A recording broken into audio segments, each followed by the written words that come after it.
दोस्तों, माँ तो माँ होती ही है, लेकिन अब बिहार में पुरुष भी माँ बनने लगा। भाजपा का कल जो आंदोलन था कि बिहार को बंद किया जाएगा, उसमें आपने तस्वीरें देखी होंगी कि एक बुजुर्ग आदमी हैं और पूरा उनका ग्रुप है, जिनके हाथ में एक पोस्टर है कि मैं भी मोदी की माँ। तो कहने का मतलब ये है गुरु कि मोदी की माँ तो माँ है, लेकिन ये जो पुरुष आयोग वाले लोग हैं ये भी मोदी के काम बन चुके हैं। हमारे साथ खास मसले पर बातचीत करने के लिए अतुल त्रिपाठी जी हैं, इन्हीं से हम बातचीत करेंगे कि बिहार में जो मोदी जी की माँ का अपमान हुआ, जो आरजेडी की मंशा थी और आपके राहुल गांधी की मंशा थी, वो सब स्पष्ट हो गई है। अतुल जी, इस पर क्या कहेंगे? देखिए, माँ का अपमान तो बहाना था, असली मकसद एसआईआर के मुद्दे से भटकाना था, वोट चोरी के मुद्दे से भटकाना था। हाँ। पूरा देश जानता है नरेंद्र मोदी जी के घड़ियाली आंसुओं के और उनके ड्रामाबाजी को, किसी से अब छुपा नहीं है। 11 साल का कार्यकाल हो गया है। हाँ। और जब इनकी कुर्सी खतरे में आती है तब मोदी जी जो है उनके आंख से गंगा जमुना बहनी शुरू हो जाती है। ये नाटक ना करें। आज देश बहुत सी परेशानियों से जूझ रहा है। लगातार देश में अविश्वास पैदा हो रहा है, अराजकता पैदा हो रही है, बेरोजगारी के खिलाफ, महंगाई के खिलाफ, सरकार की गलत नीतियों के खिलाफ। उस पर कोई जवाब नहीं है। सिर्फ और सिर्फ दोयम दर्जे की, घटिया स्तर की जो है राजनीति हो रही है। माँ की गाली देना राजनीति नहीं थी। माँ की गाली देना राजनीति नहीं थी। नहीं तो हम तो कह रहे हैं कि हम कहाँ कह रहे हैं कि माँ को गाली देना सही है। हम तो कह रहे हैं कि इसकी जितनी भी भर्त्सना की जाए कम है। हम तो कह रहे हैं कि जिस व्यक्ति ने गाली दिया, आपकी केंद्र में सरकार है, राज्य में सरकार है, मोदी जी फांसी दे दीजिए ना उसको। आज आप, हमें दिक्कत तब है जब आप अपनी मरी हुई माँ का इस्तेमाल वोट बैंक के लिए करते हैं। बताइए, मतलब आप इस्तेमाल की बात नहीं, ऐसा तो कुपूत होगा ही नहीं। हाँ। और मोदी जी किस नैतिकता की बात कर रहे हैं? इन्होंने तो उस दिन ही अपने माँ की कोख को गाली दिया था जब भरी संसद में इन्होंने कहा था कि मैं नॉन बायोलॉजिकल हूँ। आप मुझे बताइए मेरे भाई, एक माँ एक बच्चे को गर्भ में धारण करती है 9 महीना, प्रसव की पीड़ा सहती है, 203 हड्डी टूटने का दर्द होता है जब वो एक बालक को जन्म देती है, और वो बालक कहता है कि मैं तो नॉन बायोलॉजिकल हूँ। वो अपने माँ की कोख को गाली देता है। लेकिन आज तो बता रहे हैं मोदी जी कि हमारी माँ को, स्वर्गवासी माँ को। सुनिए, ये वही नरेंद्र मोदी जी हैं जो अपने माता के मरने पर इन्होंने जो है वो बालों का दान नहीं किया। सनातन धर्म में अगर किसी की माँ का देहांत हो जाता है तो वो जो है सनातन धर्म का पालन करते हुए मुंडन कराता है। क्या नरेंद्र मोदी ने बेटे का धर्म निभाया है? ये वही नरेंद्र मोदी है। नोटबंदी की लाइन में अपनी माँ को खड़ा कर दिया। ये वही, ये तो कुपूत भी ऐसा ना करे। आप मुझे बताइए, इनकी कहानियां, बाल नरेंद्र की कहानियां जो है पूरे देश में प्रख्यात हैं। आप लोग भी चलाते हो, पूरी गोदी मीडिया आज बाल नरेंद्र को जो है देश में पढ़ा रही है। उस बाल नरेंद्र की कहानी है कि जब उनकी माताजी जो है बर्तन मांजती थी तो बाल नरेंद्र पेरिस और अमेरिका का दौरा करते थे। ऐसा तो पुत्र भगवान किसी को भी ना दे। और हद है ऐसी निम्न कोटि की घटिया राजनीति की कि मरे हुई माँ के नाम पर आज वोट मांगा जा रहा है। नैतिकता की इससे बड़ी हत्या नहीं हो सकती है। इससे बड़ी नैतिकता की ये भारत की राजनीति का पतन है और नरेंद्र मोदी इसके लिए जिम्मेदार हैं। आज आप बताइए ना, मुझे लॉजिक दीजिए कि हम दुनिया की सबसे बड़ी डेमोक्रेसी हैं और देश का प्रधानमंत्री कहता है कि मेरी माँ को गाली पड़ा है इसलिए बिहार में मुझे वोट दे दो, और घड़ियाली आंसू बहाते हैं। मतलब ये देश क्या मूर्खों का देश है? देश समझ नहीं रहा है। इनकी नौटंकी, इनका इस तरीके का आडंबर नुमाइश, ये शर्म और दुर्भाग्य की बात है। आज जिस देश में हर 3 मिनट में एक बहन बेटी की आबरू लूटी जा रही हो, जिस देश में आज त्राहिमाम मचा है, पूरा पंजाब डूब चुका है, उत्तराखंड में जो है बादल फटने से तबाही मची हुई है, बिहार आधा डूब चुका है, वहां पर नरेंद्र मोदी जो है इस तरीके की हल्की राजनीति करते हैं। आज पंजाब करा रहा है, रो रहा है।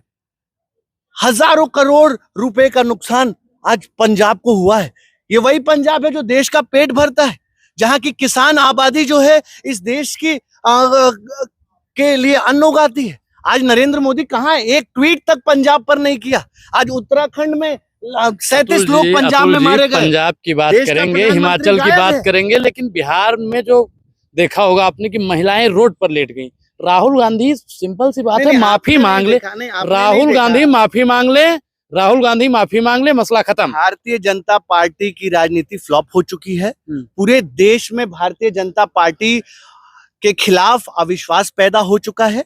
हम क्रांति के मुहाने पर खड़े हैं और बिहार उसकी गाथा। माँ को गाली देके क्रांति करेंगे आप? नहीं, माँ की गाली देके क्रांति करेंगे? ये तो दिन रात 24 घंटा 365 दिन जो है दूसरे की माँ को गाली देते, यही नरेंद्र मोदी जी हैं। मैं तो पूछना चाहता हूँ, आप भी अगर मोदी जी के पास जाओ तो ये मेरा सवाल पूछना कि मतलब मोदी जी की माता जी जो है गाय है और राहुल गांधी की माता जी जो है वो जर्सी गाय है। आप मुझे बताइए ना, ये सवाल थोड़ा आप पूछ के चले आइएगा। पहुंच नहीं पाएंगे आप, पहुंच नहीं पाएंगे साहब, दहलीज पे ही आपको जो है गायब कर दिया जाएगा। आप समझिए, इस देश में अघोषित आपातकाल है। आज गालीबाजों की जो है सरकार है। हम तो कहना चाह रहे हैं, संबित पात्रा सरीके लोग, गौरव भाटिया जैसे गालीबाज लोग, प्रेम शुक्ला जैसे भद्दी भद्दी टिप्पणियां करने वाले गालीबाज, यति नरसिम्हा जैसे लोग, रमेश बिदुड़ी जैसा गालीबाज, ये किनका है? ब्रिजभूषण जैसा गालीबाज, ये कौन से लोग हैं? ब्रिजभूषण ने कौन सी गाली दी? क्यों आप देश के बेटियों का अपमान, क्या देश की बेटियों के साथ यौन शोषण का आरोपी है और चार्जशीट है, आज चार्जशीटेड है। जिस दिन सरकार बदली, बिहार में आते हैं, हिसाब बाद में होगा। हिसाब उस गालीबाज का होगा, राहुल गांधी का होगा, तेजस्वी यादव का होगा, स्पष्ट हो गया है। नहीं, आप फिर वही मूर्खतापूर्ण बात कर रहे हैं। आप पहले जा करके रिसर्च करके आइए, क्या राहुल गांधी ने गाली दी?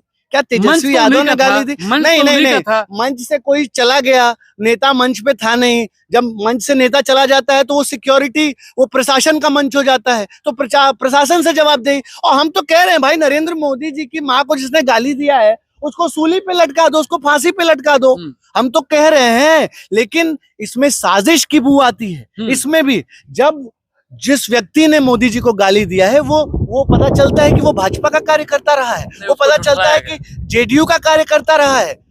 अभी तमाम मीडिया हाउसेस जो है उसका खंडन कर रही हैं कि ये व्यक्ति संदिग्ध है, और कई जगह मीडिया हाउसेस ने छापा भी है कि ये प्लांटेड आदमी है। मतलब आज इस देश की राजनीति इतनी गिर जाएगी कि वोट बैंक के लिए अपनी ही माँ को जो है गाली दिलवाने का काम किया जाएगा और उस पर सिंपैथी की राजनीति किया जाएगा। फ्लॉप तो हुआ पूरा बिहार बंद, एक दुकान नहीं बंद हुई साहब बिहार बंद के नाम पे। एम्बुलेंस रोक दी गई, आप देखते हैं नहीं। ये तो भाजपा के गुंडों ने जिस तरीके से तांडव मचाया है पूरे बिहार, पटना में पूरी जनता तो मतलब अब मैं आपसे क्या कहूं। एक साड़ी, अभी मुजफ्फरनगर में एक साड़ी का दुकानें महिलाओं ने, महिला मोर्चा की, बीजेपी की लूट लिया।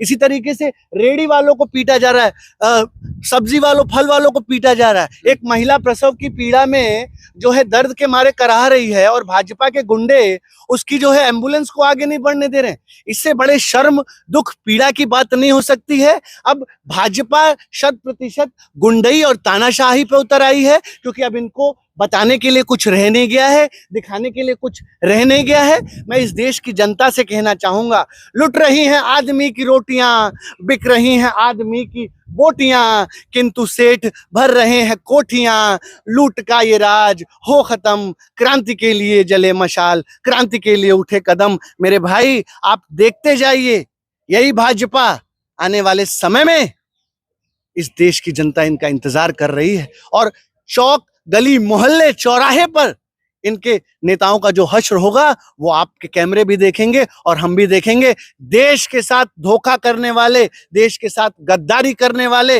देश के को लूटने खसोटने वालों का अब जो है फैसला होगा आने वाले समय में, और इस देश की देवातुल्य जनता करने जा रही है, आप देखेंगे। बिहार के साथ साथ पूरे देश की माताओं का अपमान हुआ है और बिहार में छठी माई का पूजा आ रहा है, उनका भी अपमान किया गया है। नहीं, आप समझिए, अब छठी माई, ये तो वही लोग हैं ना जो आज क्यों नहीं छठ पे अवकाश, राष्ट्रीय अवकाश घोषित किया।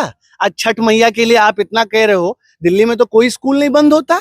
अगर ये इनके हाथी के दांत हैं, खाने के और दिखाने के और। आज जनता जो है, युवा बिहार का रोजगार मांग रहा है। आज जब रोजगार मांगने जाता है तो उसको जो है लाठी मिलती है, उसको जो है पीटा जाता है, अपमानित किया जाता है।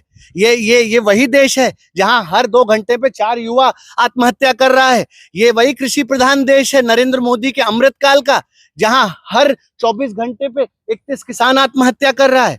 अंतहीन समस्याएं हैं देश के पास। 5 करोड़ महिलाएं इस देश की अनीमिया से पीड़ित हैं।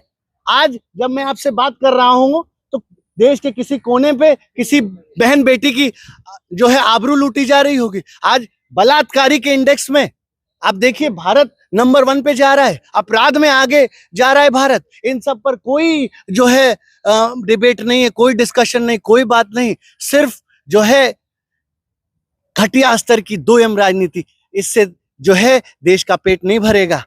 आप देखिए आने वाला समय बहुत क्रांतिकारी है और ये देश क्रांति के मुहाने पर खड़ा है मेरे भाई। जी बहुत बहुत धन्यवाद। Thank you. तो हमारे साथ खास जो मसले पर बातचीत करने के लिए अतुल त्रिपाठी जी थे, जिन्होंने विभागी से अपनी राय रखी। पूरी बातचीत को लेकर आप क्या सोचते हैं, जोड़ दें। बहुत बहुत धन्यवाद।